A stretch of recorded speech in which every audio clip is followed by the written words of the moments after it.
Hello my dear students, welcome back to my YouTube channel. तो आज हम लोग यूनिट 4 देखने वाले हैं, banking and its procedure subject का। ठीक है, ये भी बहुत ज्यादा इजी यूनिट है, इसमें भी आपका आराम से स्कोर हो सकता है। तो ध्यान से पढ़िएगा, ठीक है। और कोई डाउट होगा तो कमेंट सेक्शन में जरूर पूछिएगा। Unit 4, meaning of E banking. E banking मतलब electronic banking, right. Electronic banking ऐसा सिस्टम है जहां पे आप लोग कस्टमर को इजीली प्लेटफॉर्म दे सकते हैं ट्रांजेक्शन्स करने के लिए। Custom perform banking transactions through the internet और electronic devices without visiting the bank. पहले हम लोगों को क्या करना होता था, बैंक में जाके सारे ट्रांजेक्शन करने होते थे। अ, हर चीज डिपॉजिट करना है तो भी बैंक जाना है, कुछ सर्विस चाहिए तो भी बैंक जाना है, एसएमएस चार्जेस करते हैं तो भी बैंक जाना है, मतलब हर चीज के लिए आप लोगों को बैंक जाना होता था। अब ऐसा हो गया कि अब ई बैंकिंग की वजह से बहुत ज्यादा कन्वीनियंट हो गया है, टाइम सेविंग हो गया है हम लोगों के लिए। तो हम लोग अब विदाउट बैंक जाके भी क्या कर सकते हैं, बैंक को इजीली हैंडल कर सकते हैं, मतलब हमारे ट्रांजेक्शन को इजीली हैंडल कर सकते हैं। इसमें आपके कुछ एग्जांपल्स है, internet banking, mobile banking, ATM services, online fund transfer. ठीक है। Services of E banking. E banking की क्या क्या सर्विसेज होती है, आप लोग इजीली मनी ट्रांसफर कर सकते हैं ऑनलाइन, मतलब आप यहीं पे बैठे हैं और आप लोग इजीली मनी ट्रांसफर कर सकते हैं। Balance inquiry, bill payments, online shopping payments, account statement download and all. E-banking and financial services provides different financial services to customers through digital platform। किसके थ्रू हम लोग ई बैंकिंग करना स्टार्ट कर दिया है, डिजिटल प्लेटफॉर्म। कीवर्ड्स याद रखिएगा, keyword से आप लोग खुद के सेंटेंस बना के भी इजीली क्या कर सकते हैं, लिख सकते हैं, right. Online loans, online investment services, insurance payment, digital wallet services, ये सारी सर्विसेज भी क्या करती है, फाइनेंशियल सर्विसेज बैंक आपको प्रोवाइड करती है। Challenges of internet banking. कुछ चैलेंजेस है, जाहिर सी बात है, अगर कुछ बेनिफिट्स है तो कुछ चैलेंजेस भी हर चीज में आपको आएंगे। तो बैंकिंग की क्या चैलेंजेस है, ई बैंकिंग होने की वजह से साइबर सिक्योरिटी रिस्क आ गया है। लैक ऑफ इंटरनेट एक्सेस, अगर रूरल एरियाज में आप लोग जा रहे हैं तो आप लोग देखिए वहां पे डेटा ज्यादा नहीं चल पाता है, तो लैक ऑफ इंटरनेट की वजह से भी कुछ प्रॉब्लम्स हो सकती है।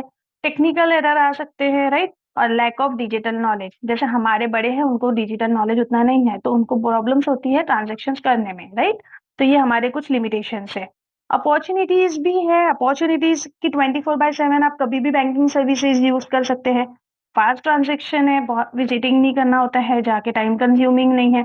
आप इजीली जीपे से, फोन पे से क्या कर सकते हैं, ट्रांजेक्शन कर सकते हैं। Reduce paper work and convenient banking from home, घर से ही हम लोग क्या कर सकते हैं, बैंकिंग हैंडल कर सकते हैं। Frauds in internet banking. Common types of internet banking में कौन सी फ्रॉड्स हो सकते हैं, फिशिंग हो सकता है, पासवर्ड हैकिंग हो सकता है, fake banking websites and OTP fraud.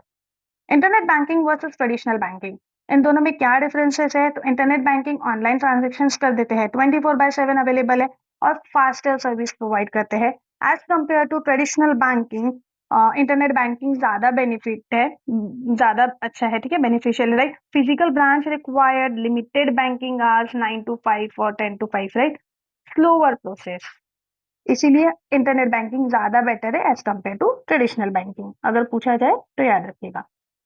Mobile banking का मीनिंग क्या होता है, mobile banking means performing banking transaction using a mobile phone. Basic basic difference याद रखिएगा, इसकी वजह से क्या होता है, मार्क्स चले जाता है।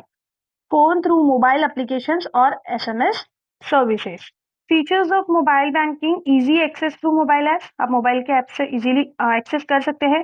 इंस्टेंट फंड ट्रांसफर कर सकते हैं, like GPay PhonePe, with GPay PhonePe. Balance checking, secure login system. Services क्या देती है आपको मोबाइल बैंकिंग, फंड ट्रांसफर करने का, bill payments, mobile recharge, online shopping payments. Electronic fund transfer, EFT system. EFT system क्या बोलता है, इस पे आपको 2 या 3 मार्क्स का क्वेश्चन आ सकता है। EFT system where money is transferred electronically from one bank account to another, right. NEFT, RTGS, IMPS, ये सब भी सर्विसेज आपको क्या कर सकती है, बैंक प्रोवाइड करती है। ईएफटी के कुछ सिस्टम है, क्या स्टेप्स है उसके ईएफटी सिस्टम के। कस्टमर इनिशिएट्स ट्रांसफर रिक्वेस्ट, आपको पहले रिक्वेस्ट ट्रांसफर करनी होती है, बैंक वेरीफाई करता है आपकी डिटेल्स को, फिर वो रिक्वेस्ट को प्रोसेस में डालते हैं and then amount credited to the receiver's account, जो भी रिसीवर है उसके अकाउंट में क्या होता है, अमाउंट क्रेडिट हो जाता है। ये आपकी स्टेप्स है, राइट। एंड लास्ट में बेनिफिट्स क्या है आपके ईएफटी के, फास्ट मनी ट्रांसफर हो जाता है, सेफ एंड सिक्योर है, सेव टाइम है एंड रिड्यूस पेपर वर्क है। बस ये इतना ही इजी है आप लोगों के लिए यूनिट 4। यूनिट 3 भी आप लोगों के लिए इजी है, यूनिट 4 भी इजी है, आप इसमें आराम से स्कोर कर सकते हैं, ये बहुत ही स्कोरिंग सब्जेक्ट है। तो आप प्लीज ध्यान से पढ़िएगा, कीवर्ड्स याद रखिएगा, बस बाकी कुछ याद रखने की जरूरत नहीं है। Thank you so much guys, मिलते हैं नेक्स्ट सब्जेक्ट में, बाय बाय।